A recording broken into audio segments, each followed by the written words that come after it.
When markets get choppy, most people panic. Thankfully, ETF investors have plenty of tools at their disposal for dialing down the drama. One example are low volatility ETFs, and today's ETF battle matchup features a trio for an audience requested triple header. Stick around.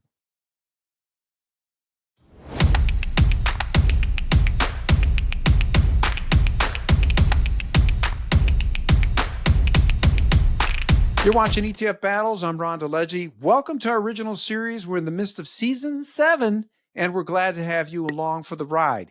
Join our community by hitting the subscribe button and send me your ETF battle requests in the comments section below. Give me your exact ETF ticker symbols and make it good. Today's program is sponsored by Direction, and they just rolled out 4 brand new single stock ETFs, funds linked to ASML Holding, Alibaba Group, Marvel Technology, and SoFi Technologies. To explore the full lineup, head over to direction.com. Today's ETF contest was requested by a longtime viewer named Benedict71, and it's between 3 ETFs from BlackRock, Franklin Templeton, and Fidelity. Each of these funds has a unique approach for how it shields investors from volatility. So which ETF is the better play? Well, we're going to find out the answer. Thank you, Benedict71, for suggesting today's contest.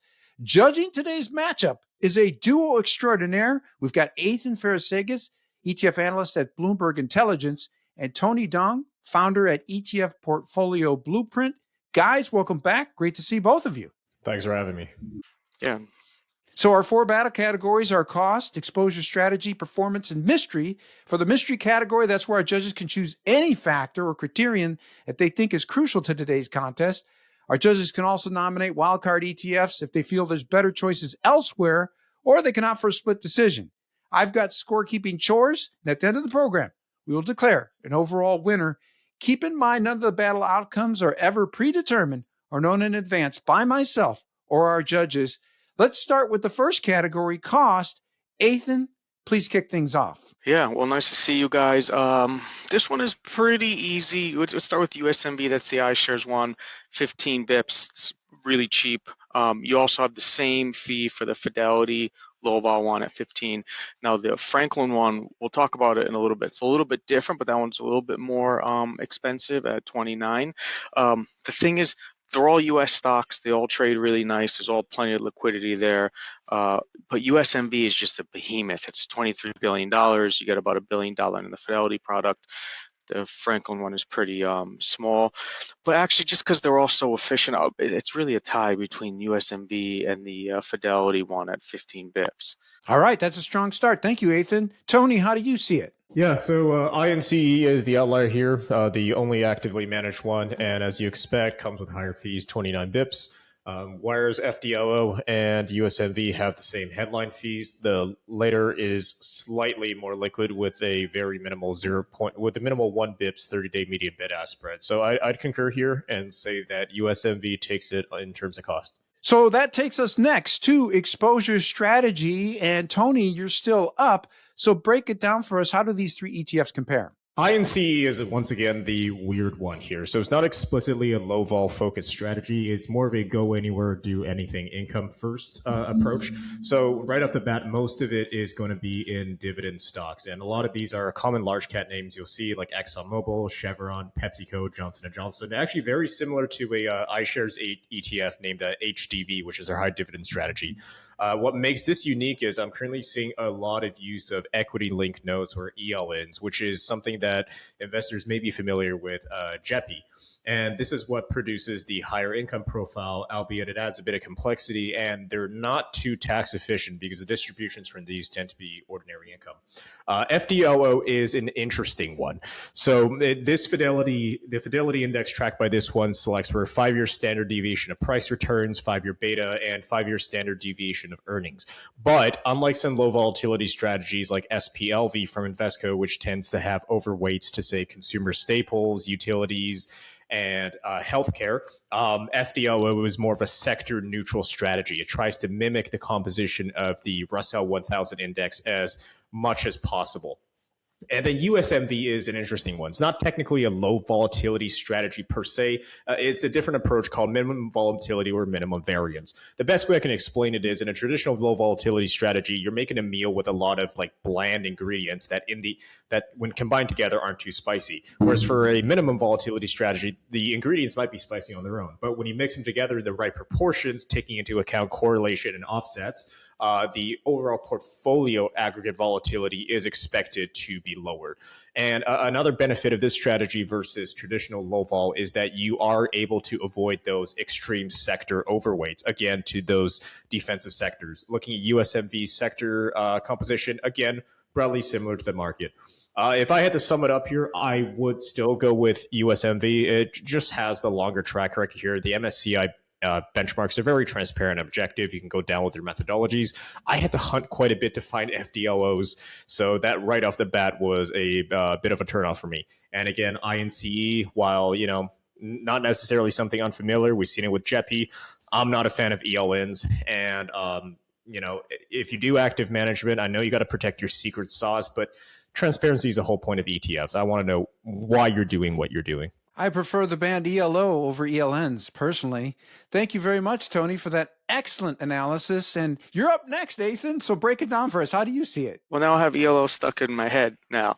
No, that was really great. So like Tony had said, INCE is really kind of focused on quality and income. There's a few things going on there. So they have a bunch of screens that kind of looking for strong earnings characteristics. You do get a little bit of an overweight towards like mega cap names. The thing is, when you're thinking about it like low vol compared to the other two funds, this is going to have much more volatility. Is going to be much more like the S&P 500 versus like FDLO or USMV. They're actually going to be more low vol funds, or their standard deviation is going to be a little bit lower. Now FDLO, like Tony was saying, it's a little bit more just straightforward. It just kind of ranks names based on volatility, picks those.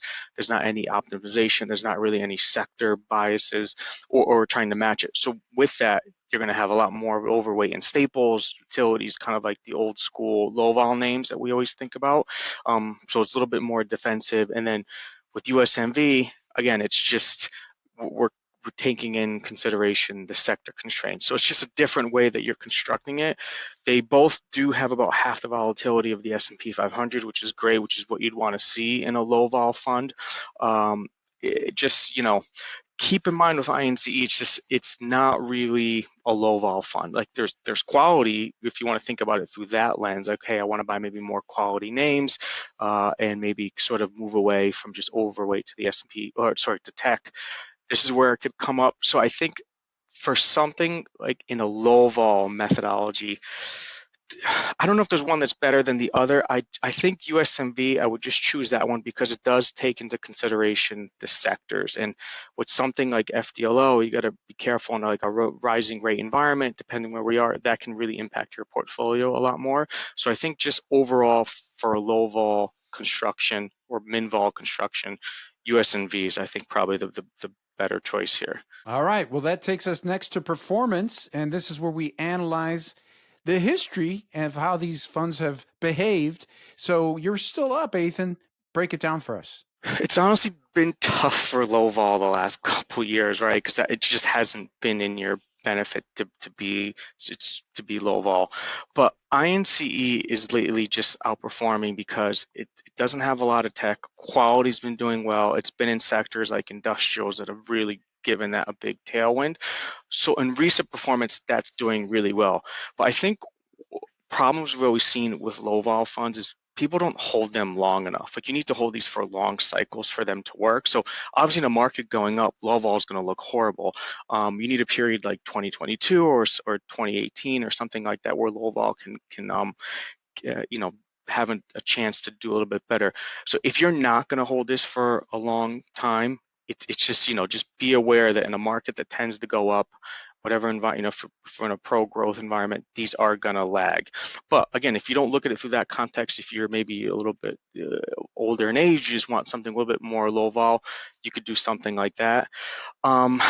Performance wise, I'm gonna actually just go with INCE just because I think it's a clear winner there.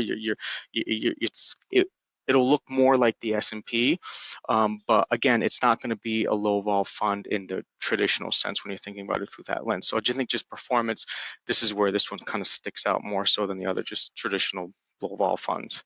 Tony, you're up next. How do you see it when it comes to performance? Yeah, so I got all three up on a 9.5-year back test from September 22nd, 2016 to March 6th, 2026. And, INCE wins on a absolute return basis. The one thing you got to note is that the distributions for this are higher, and the use of ELN may imply lower tax efficiency. So you got to take that into account if you're not holding this in, say, a Roth IRA. But given these are low vol funds, I'm very interested in the average volatility. And USMV does win here over this period of realized volatility annual of 14.72, whereas INCE comes in at 15.83 and FDLO 15.62. In terms of beta to the S&P 500, USMV is again the lowest here at 0.73. And FDLO is the highest at 0.82. INCE somewhere in the middle is 0.77. So if we look at like absolute returns, INCE wins. If I look at risk adjusted, INCE still has the highest Sharpe ratio at 0.7, but FDLO again isn't far behind at 0.69. We're splitting differences here. And again, if you want to realize the full thing, I completely agree.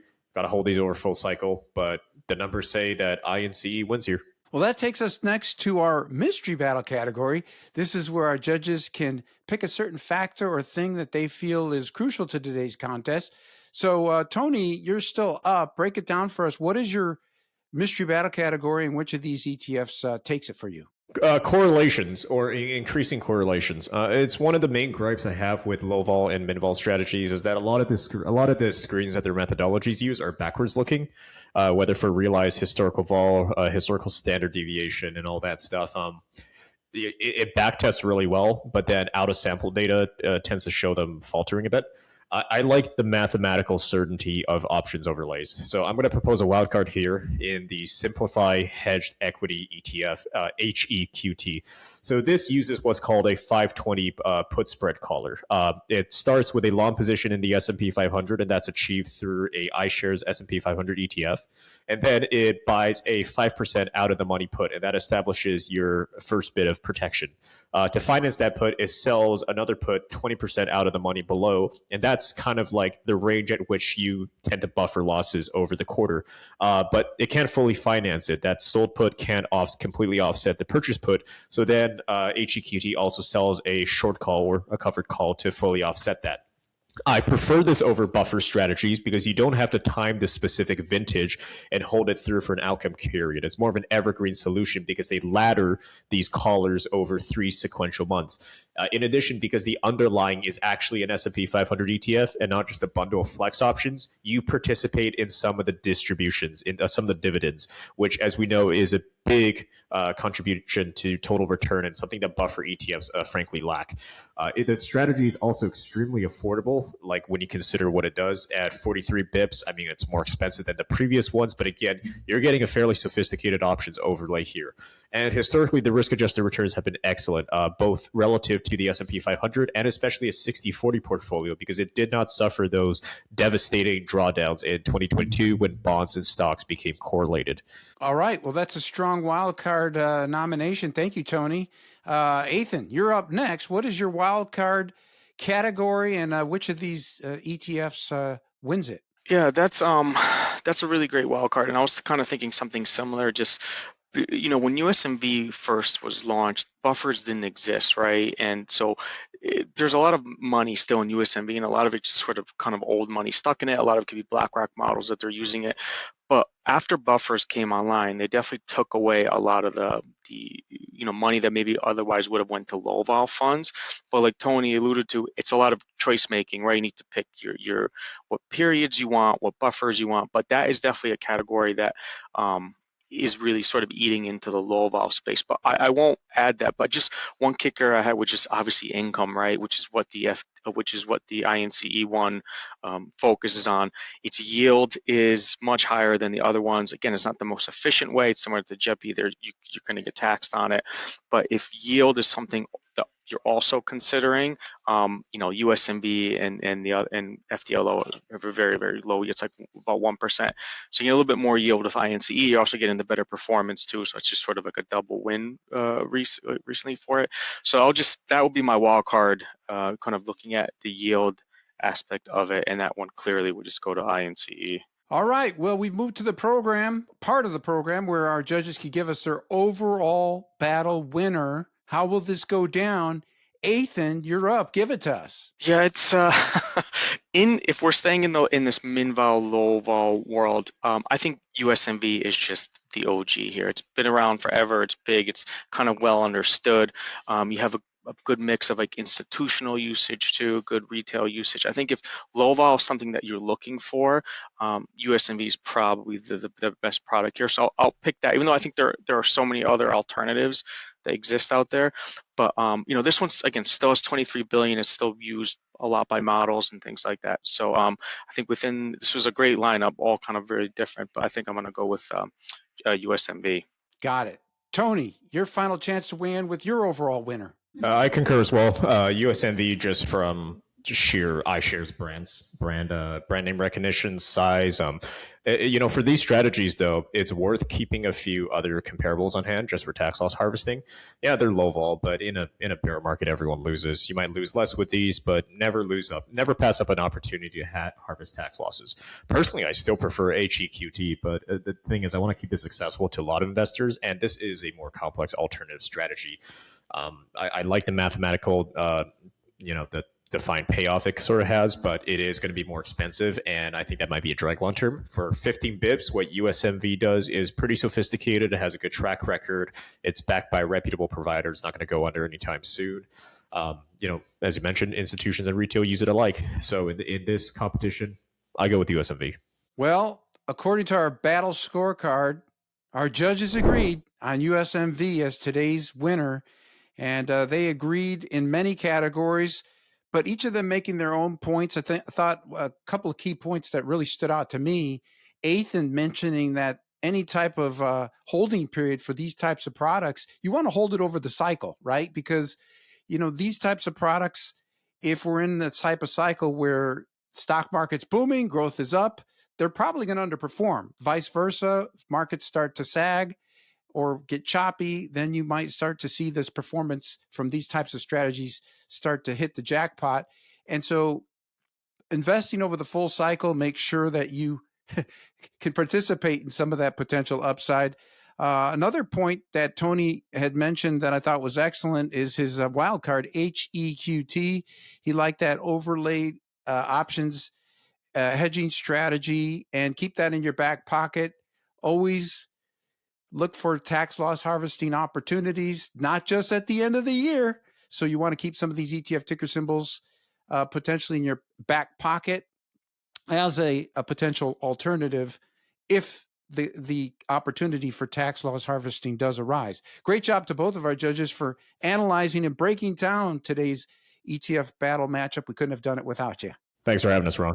Yeah, nice to be on. And thank you to our viewer, Benedict71, for advising us on or alerting us on today's ETF battle request. Great job. If you've got a matchup that you'd like to see, hit me up in the comment section below with your ETF ticker symbols along with your request. We could do double, triple, and quadruple headers, so make it good. I'm Ron DeLegge with the ETF Guide. Thanks for watching. We'll see you on the next episode.